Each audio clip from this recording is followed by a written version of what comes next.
Welcome to Cambridge House Live. I'm Vanessa Collette at the World Resource Investment Conference. Joining me today is Jay Taylor, host of the radio show Turning Hard Times into Good Times and editor of Jay Taylor's Gold, Energy, and Tech Stocks newsletter. Welcome, Jay. Great to have you here with us. Good to be with you. Jay, your radio show is called Turning Hard Times into Good Times. Many would say that we're facing hard times right now. How do we turn those hard times into good times? Well, I think the premise of the show is that in order to improve your life or to turn hard times into good times is to understand the cause of the difficulties you're having. So the show deals to a great extent with macroeconomic issues that I think are really behind a lot of the difficulties we're having in the U.S. economy as well as the global economy. Essentially, it has to do with what I would call Keynesian economics, the idea, which is, I think, based on a falsehood, that you can have something for nothing, that you don't have to work, you don't have to save, you can just print money and print your way to prosperity, which I think is the big lie of our time. And so the radio show has a lot to do with bringing in an alternative economic idea, and that is Austrian economics or free market economics. So that's primarily what the show is about. But really, I believe that the main problem that we're having now is this notion that you can have something for nothing. You don't have to work for it. And so I think recognizing that reality allows people to put their house in order, to put their portfolios in order in a way that others would not if they didn't recognize that underlying reality. Great. And do you think that with that philosophy, it makes you a contrarian investor? Would you say that's... Most of the time, I would say that's probably true. And excuse me, I think that it's true because, you know, if you believe that the policymakers can print their way to prosperity, and I say most of the time, or a good part of the time, and that's true, but a lot of the times the policies do seem to work for a while. So printing money, pumping money into the system does allow things, relieves some stress and allows the economy to grow for a while, but only for a little while, and then we're in bigger trouble because we have more debt. And our big overlying problem is enormous amounts of debt, record amounts of debt relative to income. So for example, in the United States, our GDP to debt is something like 360% that's total debt to GDP. The previous high was in 1932 when it was 260%.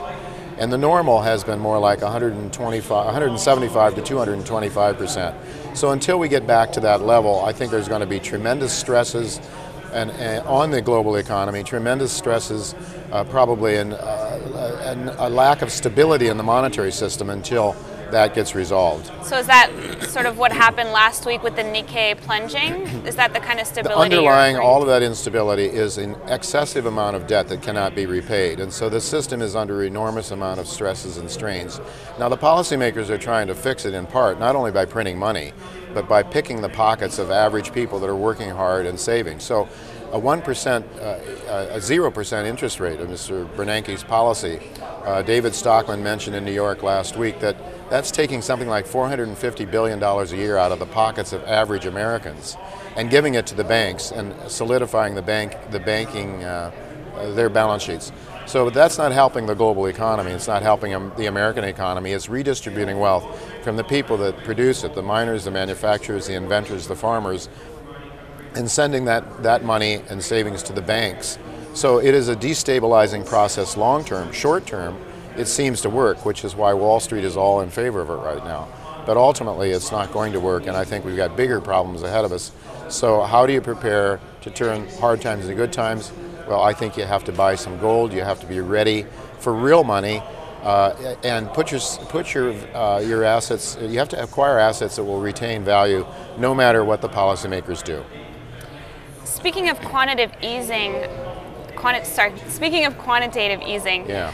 What do you think of the rhetoric out there that they're going to be tapering QE? Well, I think the rhetoric is meant to try to manipulate the behavior of the American people. It's really a con artistry second to none that we have going for Mr. Bernanke. And you know, if you have well-spoken people with PhDs from fancy universities behind their names getting on television and talking about all of these things, they keep people not focused on what's really going on. I think what Mr. Bernanke is doing when he's saying that is trying to manage expectations. He doesn't want people to recognize the fact that by printing money, endless amounts of it, quantitative easing, is going to debase the currency and make the dollars worth nothing. So he wants to con people into believing that they're worth something when in fact they're becoming ever more worthless. So speaking of the mainstream media, what do you think of when you see a lot of the mainstream media talking about the fact that gold has peaked? Right, well I think the mainstream media is quite frankly very ignorant about gold. I think that they've been conned, they've been trained in the universities to believe John Maynard Keynes' view that gold is a barbaric relic. Gold is an honest money. Gold keeps politicians honest. I mean, it's probably the only thing that will, is the markets and gold. Because really, the problems we have now started in large part, I believe, in 1971 when Richard Nixon took us off the gold standard internationally. Nixon wanted to have a war in Vietnam. He wanted to have socialism, a great society that Lyndon Johnson started. We didn't want to tell the American people they had to pay for it. Let's just print our way. And so we started printing money, and de Gaulle said, well, wait a minute, I don't think I want your dollars. There's nothing, no, give me the real thing, give me gold. And so de Gaulle started taking gold from the United States, which he was in his right to do that, because that was the old system, $35 an ounce. And he could send $35 to the United States and get his ounce of gold back, and he did that. So there was a run on the gold, on the gold deposit in the United States. And so Nixon said, well, we're the United States of America, to hell with you, we're going to close the gold window. We printed money, started issuing credit cards, and that's when the world started running into trouble. It took a long time to get to the point we're at now, Vanessa, but we're in big trouble now because, as I said, the debt is 360% of income. Something's going to give, something's going to break, but one thing I do know is that gold and silver has been money for thousands of years. It still is, and that's why the Chinese, the Asians, and the Middle Eastern people are taking gold and exchanging their dollars for it. And I think there's going to be a realignment of the global economy, a geopolitical realignment, and it will fall down. The dollar will probably at some point cease to be the world's reserve currency.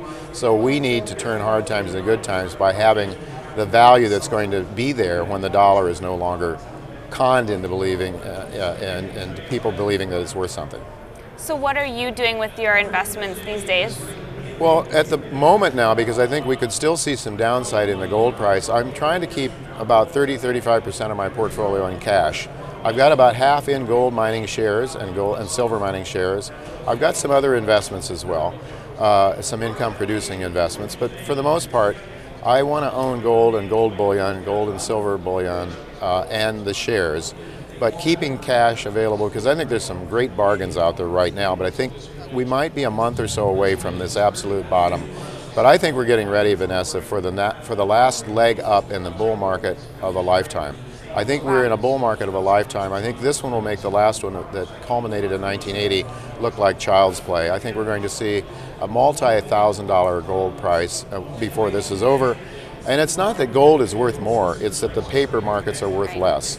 And so people that own gold will do a big part of what they need to do to turn hard times into good times.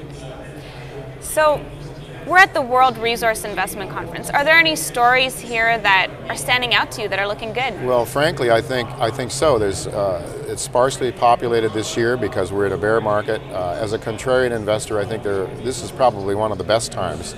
As I indicated, I've got 35% of my portfolio in cash, and that's for a reason, because I'm looking at these different companies here, and I think this is probably a fantastic buying opportunity. I think we'll look back at this point and say this is one of those woulda, coulda, shoulda moments. Right. And there's going to be a lot of opportunities out there. Absolutely. So what are some of the companies specifically that you like? Well, I'm still focused primarily on companies that are advanced stage exploration, but I like project generators, for example. And the reason I like that is because the exploration business, even in the best of times, is a high-risk business. You've got to spend a lot of money drilling holes to try to prove up a deposit and determine whether it's economic or not. So even in the best of times, I like the project generator model, and Eurasian Minerals is one of my favorites there. It's a company, well, the project generators use other people's money. They'll give up a percentage of their project, but they'll have other people come in and raise capital and put it in the ground. So a typical split would be 65-35, for example. The company spending all the money is earning 65, and the company that had the property initially has 35. if you find a major deposit, that 35% turns into a very big win, and you don't have the shareholder dilution in the project generators. So project generators is my favorite sector within the gold and silver exploration sector. But I like also the companies that are producing gold, the new producers, the smaller ones that have great exploration potential. They can finance that exploration from internally generated cash flow. So one of my favorite companies there is a company called Dynacor Gold Mines. Dynacor Gold Mines is operating in Peru, selling a little over $1, will produce about 30 cents in cash flow this year with lots of exploration and growth ahead of it. Great. Are there any other companies that you like? Well, there's a ton of them. I mean, there's an awful lot of them out there. I think that the best thing to say is that right now is the time people should really be looking. I might just mention there's another one called Golden Arrow, if you like silver. Okay. And they have a wonderful project. I think is turning out to be. I think it's going to be a multi-million-ounce silver deposit. Their first resource estimate is has come up to about 110 million ounces, silver equivalent ounces, but with enormous exploration potential. And that's a stock that's selling with a market cap, a very, very low market cap. I don't know, it's 25 cents a share or something like that. There's just a lot of opportunities like that. I mean, in more normal times, this would be a $2.50 stock, I think. So, yes, there's lots of opportunities. I would tell your viewers that they need to really pay attention to this sector now and try to have some cash to pick up some bargains, because I think this is maybe the last great buying opportunity before this bull market ends, which I think we've got a couple more years to go, but this is a bargain opportunity now at this time. Excellent. Well, that's very exciting. Thank you so much for joining us today, Jay, and providing your insights, and look forward to having you back again soon. My pleasure. Thank you, Vanessa. Pleasure being with you.